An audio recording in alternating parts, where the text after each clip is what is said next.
Kita akan melanjutkan pembacaan kita yang kemarin ya, dan kita masih ada di kitab Yesaya.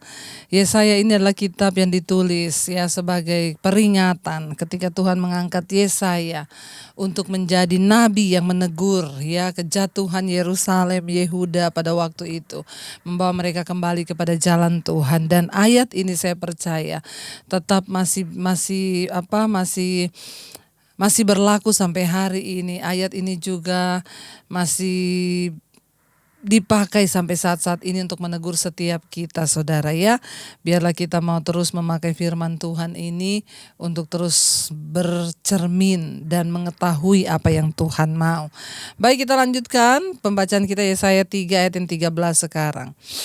Firman Tuhan berkata, Tuhan mengambil tempat untuk menuntut dan berdiri untuk mengadili bangsa-bangsa. Tuhan mengambil tempat untuk menuntut dan berdiri untuk mengadili bangsa-bangsa. Saudara, saya selalu mengingatkan buat kita semua bahwa Tuhan itu bukan hanya Tuhan yang penuh kasih. Satu saat Dia akan menjadi Allah yang menjadi hakim bagi setiap kita, bahkan bagi bangsa-bangsa. Satu saat Tuhan akan menjadi Tuhan yang akan menghukum dan mengadili, karena Dia juga Allah yang maha menghakimi, maha mengadili ya. Dialah Tuhan yang akan mengadili dengan adil seadil-adilnya. Jadi jangan anggap sepi kemurahan, kekayaan, kasih, anugerahnya. Karena itu kita mau menghargai dan menghormati Tuhan. Biarlah karena kesadaran bahwa Tuhan itu Tuhan yang menghakimi dan mengadili, itu akan membuat kita semakin hidup takut akan Tuhan dan tidak menyia-nyiakan, apalagi menginjak-nginjak kasih karunia itu sendiri. Sebab banyak orang di luar sana yang masih berpikir Tuhan itu kan maha baik, maha kasih, Dia sudah menebus kita di atas kayu salib. Jadi ya saya berdosa pun ya enggak apa-apalah. Satu saat juga Tuhan pasti menyelamatkan saya. Saudara, mari kita bertobat ya. Kita mau sungguh-sungguh hidup dalam takut akan Tuhan, menghormati Tuhan, menghargai Tuhan ya. Tuhan mengambil tempat untuk menuntut, kata firman Tuhan, dan berdiri untuk mengadili bangsa-bangsa. Ya, semua, tidak ada yang terluput. Semua akan diadili Tuhan, saudara. Karena itu berjaga-jagalah. Ayat 14 dia berkata begini, Tuhan bertindak sebagai hakim atas siapa? Atas tua-tua. Kita kemarin sudah membaca pasal 3 ini berbicara tentang hukuman Tuhan terhadap orang-orang yang menyesatkan bangsa. Siapa orang-orang yang menyesatkan bangsa itu? Para pemimpinnya, kata firman Tuhan ya. Siapa para pemimpin itu? Sudah dikatakan para pahlawan, orang perang, hakim, nabi, petenung ya, tua-tua, semua orang yang memiliki jubah atau kekuasaan. Ya, nabi termasuk di dalamnya juga yang bisa menyesatkan bangsa. Nah, firman ini berkata Tuhan bertindak sebagai hakim atas tua-tua dan pemimpin-pemimpin umatnya. Ya, kalau dikatakan pemimpin umatnya itu siapa, saudara? Ya, termasuk para nabi, hamba-hamba Tuhan yang memimpin umat Tuhan ya. Tapi mengerikan firman ini berkata ayat 14 ya, di sana dikatakan kamulah yang memusnahkan kebun anggur itu.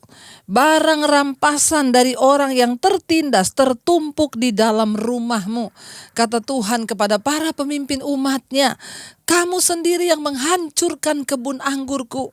Ya, firman ini begitu keras bagi kita yang menyebut diri sebagai hamba-hamba Tuhan. Ya, jangan sampai akhirnya firman ini juga terjadi. Tuhan berkata, kamu para pemimpin umatku, tetapi justru kamulah yang memusnahkan ya kebun anggur itu. Ya, saudara, mari sebagai para pemimpin, entah itu dalam keluarga, rumah tangga, di gereja, dituntut dari kita untuk sungguh-sungguh hidup dalam kebenaran dan menyampaikan apa yang benar. Ya, Alkitab ini berkata, kenapa Tuhan marah? Ya, ternyata kamu yang memusnahkan kebun anggur itu. Seharusnya kan mereka yang menjaga kebun anggur. Tapi para pemimpin umat Tuhan ini malah justru mereka yang menghancurkan kebun anggur itu. Ya, kebun anggur Tuhan. Ya, disuruh Tuhan pelihara justru dihancurkan. Kenapa dihancurkan? Ya, barang rampasan dari orang yang tertindas tertumpuk di dalam rumahmu. Ternyata, saudara, para pemimpin umat pada waktu itu hanya sibuk menumpuk kekayaan. Ya, sibuk menumpuk barang-barang bahkan dari orang-orang yang tertindas. Ya, saudara, Firman ini menakutkan dan berkata bagi setiap kita datang pada hari ini untuk kita berhati-hati, terutama bagi para pemimpin. Ayat 15 berkata, "Mengapa kamu menyiksa umatku dengan menganiaya orang-orang yang tertindas? Demikianlah firman Tuhan semesta alam." Saudara, firman ini datang. Ya, mengapa keadilan begitu penting di dalam Alkitab? Mengapa keadilan itu begitu penting bagi Tuhan? Yang pertama, karena keadilan adalah bagian dari sifat Tuhan. Ya, ternyata keadilan itu adalah bagian dari sifat Allah, sifat Tuhan. Tuhan itu maha adil, kata firman Tuhan. Karena itu Tuhan mencintai keadilan. Dan keadilan menjadi begitu penting dalam firman Tuhan. Makanya orang yang tidak adil akan dihukum Tuhan, terutama para pemimpin-pemimpin, saudara ya. Itulah cara Tuhan menjalankan alam semesta, yaitu dengan keadilan Tuhan memimpin dan menjalankan bumi ini dan dunia ini. Yang kedua, mengapa keadilan begitu penting dalam Alkitab? Karena keadilan merupakan keinginan alami setiap orang. Bahkan sebagai orang berdosa, kita semua menginginkan keadilan untuk diri sendiri. Ya, semua orang itu pasti pengen diberlakukan secara adil. Tetapi ternyata ada begitu banyak ketidakadilan yang terjadi. Bukankah hari-hari ini, saudara, dalam hidup kita, dalam bangsa kita, kita melihat banyak ketidakadilan. Bahkan kitab Pengkhotbah pun berkata, di pengadilan yang tempatnya adalah tempat untuk mengadili, menghasilkan sesuatu yang adil, justru di sana juga banyak ketidakadilan, kata kitab Pengkhotbah. Bahkan di tempat pengadilan pun tidak ada lagi keadilan. Nah, bagaimana kita mau mencari keadilan sekarang? Mari kita sungguh-sungguh hidup takut akan Tuhan. Kenapa? Karena keadilan itu adalah kebutuhan setiap manusia. Karena semua orang menginginkan sesuatu yang adil. Ya, ayat yang ketiga, kenapa saudara keadilan itu begitu penting di Alkitab? Ya, karena apabila pemerintah dan para pemimpin gereja tidak adil, maka orang miskin yang tidak berdaya menderita, jadi mereka dihalangi untuk menyembah Tuhan. Ya, jadi saudara, ini sangat penting ketika kita menjadi pemimpin di gereja atau pemimpin umat Tuhan. Ya, kalau kita berlaku tidak adil itu sangat-sangat berbahaya ya. Ada yang bilang ya, kalau yang datang orang kaya dibentangkan karpet merah. Ya, kalau yang datang biasa-biasa aja tidak disalami. Mari kita mulai bertobat, saudara ya. Kita mau berlaku adil terhadap semua manusia. Ya, jangan karena ayat ini berkata ternyata Tuhan mengadili para pemimpin umat Tuhan. Tuhan berkata, engkau yang menghancurkan kebun anggurku, barang rampasan penuh di dalam rumahmu. Ya, jangan saudara kita memakai apalagi firman untuk direkayasa sebagai mencari kekayaan. Mari kita berdoa supaya hari-hari ini para pemimpin, terutama para pemimpin umat Tuhan, semua berdiri dengan keadilan dan kebenaran firman Tuhan. Ternyata Tuhan bilang, tertumpuk semua barang orang-orang yang tertindas di rumahmu. Mengapa kamu menyiksa umatku dan menganiaya orang-orang yang tertindas itu? Jadi Tuhan tidak suka dengan ketidakadilan. Karena itu mari kita berdoa. Hari-hari ini semua sedang dimurnikan. Pemimpin-pemimpin mulai dari presiden, bahkan pemimpin daerah, bahkan pemimpin gereja pun hari-hari ini sedang Tuhan murnikan. Kalau ada motivasi yang tidak benar, ya kita dalam membuka penggembalaan atau apa saudara, ya hanya untuk mencari uang atau berbisnis biar kita mau bertobat hari-hari ini. Kita menjadi orang-orang yang penuh dengan keadilan di mata Tuhan. Ya, jangan merekayasa firman Tuhan untuk mencari kepentingan, karena saatnya Tuhan akan berurusan sendiri dengan para pemimpin-pemimpin ini, terutama juga kita semua. Ya, ayat yang berikutnya ayat 16, judul perikopnya di sana, hukuman Tuhan terhadap wanita-wanita Sion yang sombong. Ya, hukuman Tuhan terhadap wanita-wanita Sion yang sombong. Ayat 16. Tuhan berfirman, oleh karena wanita Sion telah menjadi sombong dan telah berjalan dengan jenjang leher dan dengan main mata, berjalan dengan dibuat-buat langkahnya dan gemerincing dengan giring-giring kakinya, maka Tuhan akan membuat batu kepala wanita Sion penuh kudis dan Tuhan akan mencukur rambut sebelah dahi mereka. Ya, saudara bisa bayangkan ini ditulis Tuhan, hukuman Tuhan terhadap para wanita Sion yang sombong. Tuhan berfirman, oleh karena wanita Sion telah menjadi sombong dan berjalan dengan jenjang leher. Ya, orang sombong itu kalau berjalan lehernya gini saudara. Ya, ini kata firman Tuhan. Jadi kalau ada orang yang saudara malam ini yang jalannya gini, bertobatnya itu kayak kura-kura. Lehernya dipanjang-panjangin ya, bertobat saudara ya. Yang berjalan dengan jenjang leher dan dengan main mata. Aduh, bayangkan saudara, udah berjenjang leher main mata lagi. Ya, betapa Tuhan benci ini ya. Bukan hanya itu, dan gemerincing dengan giring-giring di kakinya. Udah pakai gelang di kaki. Ya, udah gak ada tempat kali di leher, gelang ditaruh di kaki. Jadi jalan jenjang leher main mata sambil kerinting, kerinting, kerinting, kerinting. Ya, hati-hati saudara ya, jangan sombong. Maka Tuhan akan membuat batu kepala wanita Sion penuh kudis. Dan Tuhan akan mencukur rambut dahi mereka.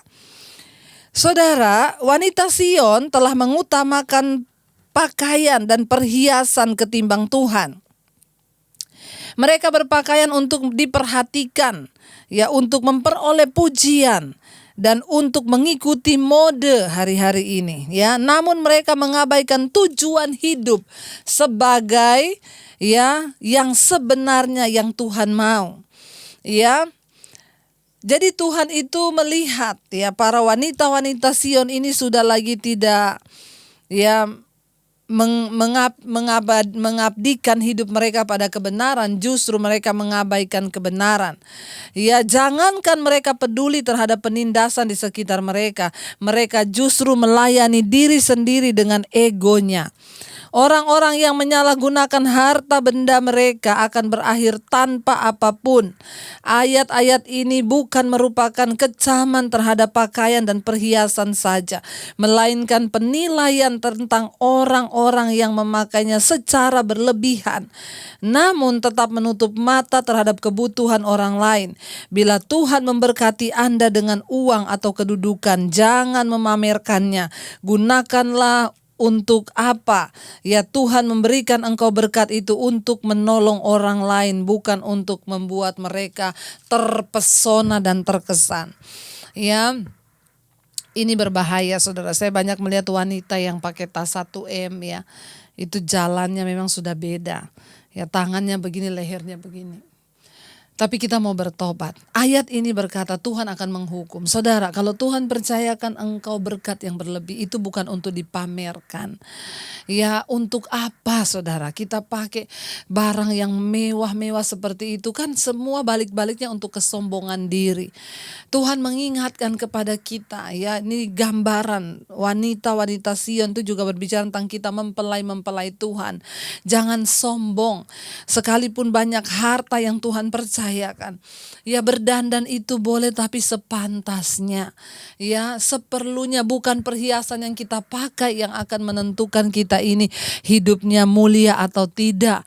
Bukan karena mahalnya barang yang engkau pakai yang akan menunjukkan bahwa harga dirimu itu naik. Enggak, ya, baju yang kita pakai, perhiasan yang kita pakai itu tidak ada arti apa-apanya di hadapan Tuhan. Karena itu jangan tertipu saudara ya. Kita berdoa hari-hari ini saudara ya, bahwa Tuhan itu akan kalau Tuhan sudah menghukum, di sini dikatakan apa?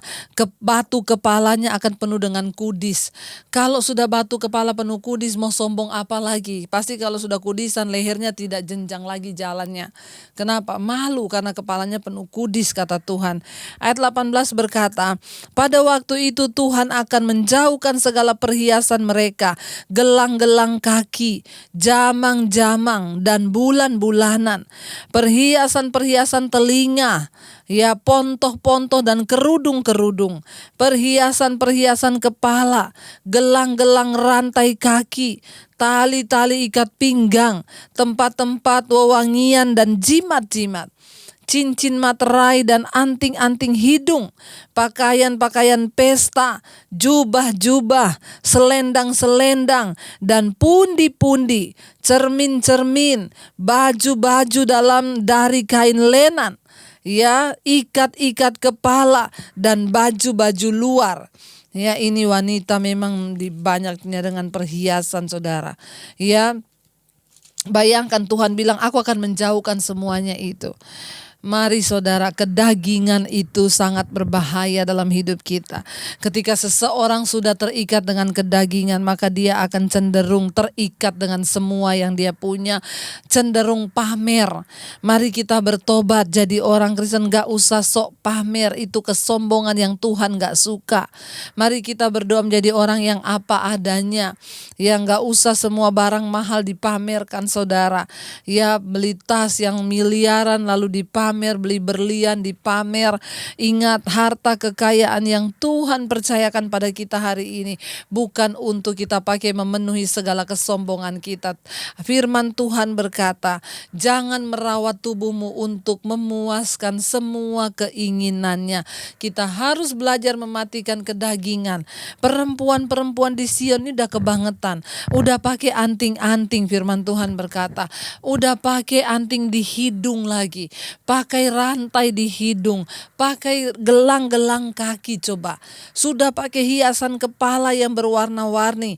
Ya, semua dipakai, jubah-jubah, baju-baju dari kain lenan, baju-baju mahal saudara ya. Mari saudara, kalau Tuhan percaya kita berkat berlebih, jangan untuk dihambur-hamburkan lalu dipamerkan. Kalau Tuhan mempercayakan kita berlebih, itu artinya kita harus menjadi berkat buat banyak orang juga.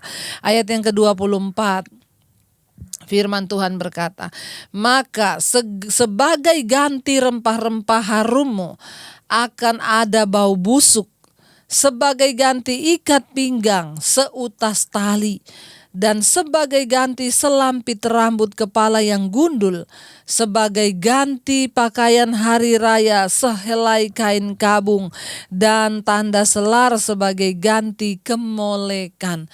Sebelum Tuhan mengubah semua berkat menjadi kutuk dalam hidup kita, mari kita bertobat.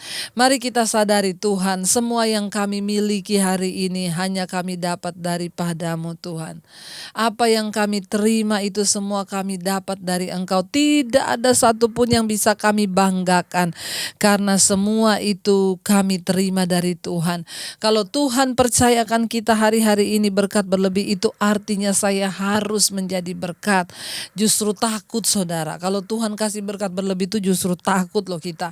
Kenapa? Berarti ada tuntutan yang besar untuk kita ini boleh menjadi berkat. Karena tidak semua uang yang ada di tanganmu itu harus engkau pakai bagi dirimu sendiri, tapi Tuhan titipkan kepadamu untuk engkau juga bisa menjadi berkat dan menolong hidup orang lain. Tuhan akan menggantikan semua itu berkat menjadi kutuk. Ya, bau harum rempah-rempah akan diganti dengan bau busuk. Ya, sebagai ganti ikat pinggang hanya dikasih seutas tali.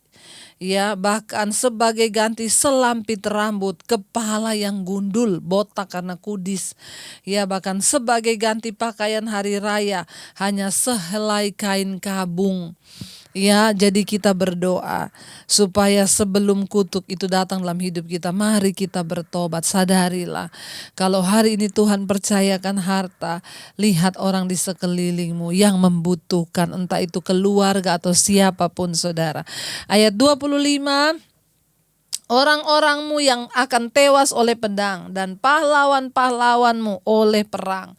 Tuhan berkata bahkan ya, kemuliaan satu bangsa itu akan dihancurkan ketika orang sudah tidak peduli dengan kebenaran. Mereka tidak lagi peduli apa yang mereka andalkan. Orang-orang perang Tuhan bilang akan tewas oleh pedang. Apa yang mereka selama ini andalkan dan mereka anggap sebagai tempat untuk mereka bisa berpegang, Tuhan bilang semua para pahlawanmu akan tewas oleh pedang dan para pahlawanmu oleh perang akan ditewaskan Tuhan. Jadi hari ini saudara, sebelum semuanya berubah menjadi kain kabung, kita bertobat. Yang terakhir ayat 26. Pintu-pintu gerbang Sion akan mengadu dan berkabung, dan kota itu akan seperti perempuan bulus yang duduk di bumi. Saudara, kita sudah melihat kemarin ya bagaimana gemerlapnya Eropa. Tiba-tiba karena virus corona menjadi tempat yang berbau busuk oleh mayat di mana-mana. Ada penguburan massal karena tanahnya sudah tidak cukup. Manusia sudah dikuburkan dengan tidak selayaknya seperti hewan. Ini semua adalah teguran Tuhan bagi kita.